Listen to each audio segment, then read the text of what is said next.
রাস্তায় কুকুর তাড়ালে একটি আয়াত পড়ুন, কুকুর আপনাকে কোনো কিছুই করবে না। অনেক সময় দেখা যাচ্ছে রাস্তায় কুকুর আমাদেরকে আক্রমণ করতে চায়, কুকুর ঘেউ ঘেউ করলে অনেকে আবার ভয় পায়। আপনার ছোট বাচ্চাটিকে এই ছোট্ট দোয়াটা শিখিয়ে দিবেন। দোয়াটি হচ্ছে আপনি প্রথমে আউযু বিল্লাহি মিনাশ শাইতানির রাজিম পড়বেন, কেননা কুকুর অনেক সময় শয়তানের সময় কুকুরের আকার ধারণ করে, আবার কুকুরের ভিতরে ঢুকে দেখা যাচ্ছে মানুষকে আক্রমণ করতে পারে। এজন্য এক নম্বর কাজ হচ্ছে আউযু বিল্লাহি মিনাশ শাইতানির রাজিম পড়া।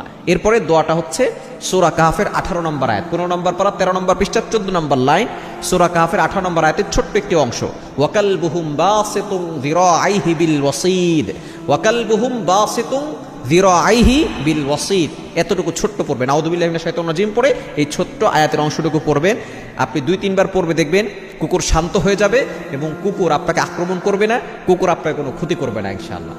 রাস্তায় কুকুর তাড়ালে একটি আয়াত পড়ুন, কুকুর আপনাকে কোনো কিছুই করবে না। অনেক সময় দেখা যাচ্ছে রাস্তায় কুকুর আমাদেরকে আক্রমণ করতে চায়, কুকুর ঘেউ ঘেউ করলে অনেকে আবার ভয় পায়।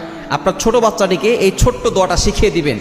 দোয়াটি হচ্ছে আপনি প্রথমে আউযু বিল্লাহি মিনাশ শাইতানির রাজিম পড়বেন, কেননা কুকুর অনেক সময় শয়তানের সময় কুকুরের আকার ধারণ করে, আবার কুকুরের ভিতরে ঢুকে দেখা যাচ্ছে মানুষকে আক্রমণ করতে পারে। এজন্য এক নম্বর কাজ হচ্ছে আউযু বিল্লাহি মিনাশ শাইতানির রাজিম পড়া।